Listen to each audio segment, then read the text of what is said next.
ಬಿಹಾರ್ ಚುನಾವಣೆಯಲ್ಲಿ ಕಾಂಗ್ರೆಸ್ಸಿಗೆ ಹೀನಾಯ ಸೋಲಾಗಿದ್ದು ದೆಹಲಿಯಲ್ಲಿ ಕಾಂಗ್ರೆಸ್ ನಾಯಕರಿಂದ ಸೋಲಿನ ಪರಾಮರ್ಶೆ ನಡೆದಿದೆ. ಎಐಸಿಸಿ ಅಧ್ಯಕ್ಷ ಖರ್ಗೆ ನಿವಾಸದಲ್ಲಿ ಹೈ ವೋಲ್ಟೇಜ್ ಮೀಟಿಂಗ್. 61 ಕ್ಷೇತ್ರಗಳಲ್ಲಿ ಸ್ಪರ್ಧೆ ಮಾಡಿ ಕೇವಲ 6 ಸ್ಥಾನವನ್ನ ಕಾಂಗ್ರೆಸ್ ಗೆದ್ದಿರೋದು. ಸ್ಪರ್ಧೆ ಮಾಡಿರೋದು 61 ಕ್ಷೇತ್ರದಲ್ಲಿ, ಗೆದ್ದಿರೋದು 6 ಸ್ಥಾನ.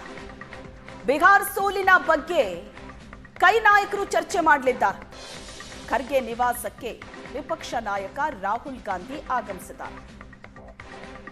ಕೆಸಿ ವೇಣುಗೋಪಾಲ್ ಸೇರಿದಂತೆ ಹಿರಿಯ ನಾಯಕರು ಚರ್ಚೆ ನಡೆಸಲಿದ್ದಾರೆ. ಬಿಹಾರ್ ಸೋಲಿಗೆ ಕಾಂಗ್ರೆಸ್ನ ನಾಯಕರು ಕಾರಣವನ್ನ ಹುಡುಕಲಿದ್ದಾರೆ.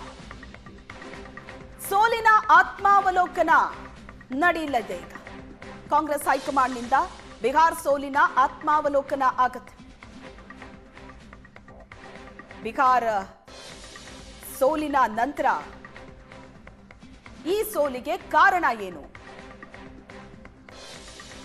ಕಾಂಗ್ರೆಸ್ನ ನಾಯಕರು ಸೋಲಿನ ಪರಾಮರ್ಶೆಯನ್ನ ನಡೆಸಲಿದ್ದಾರೆ.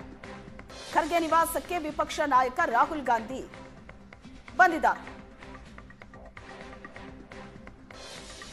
61 ಕ್ಷೇತ್ರಗಳಲ್ಲಿ ಸ್ಪರ್ಧೆ ಮಾಡಿದ್ದ ಕಾಂಗ್ರೆಸ್ ಬಿಹಾರದಲ್ಲಿ ಗೆದ್ದಿದ್ದು 6 ಸ್ಥಾನ ಮಾತ್ರ.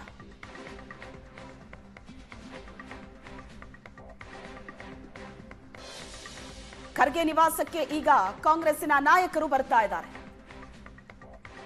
ಬಿಹಾರದಲ್ಲಿ ಜನ ತಮ್ಮನ್ನ ತಿರಸ್ಕಾರ ಮಾಡಿದ್ದಕ್ಕೆ ಕಾರಣ ಏನು?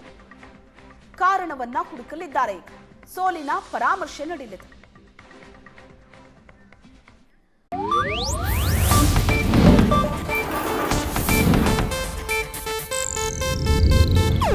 ಇದು ಏಷ್ಯಾನೆಟ್ ನ್ಯೂಸ್ ನೆಟ್ವರ್ಕ್ ಪ್ರಸ್ತುತಿ.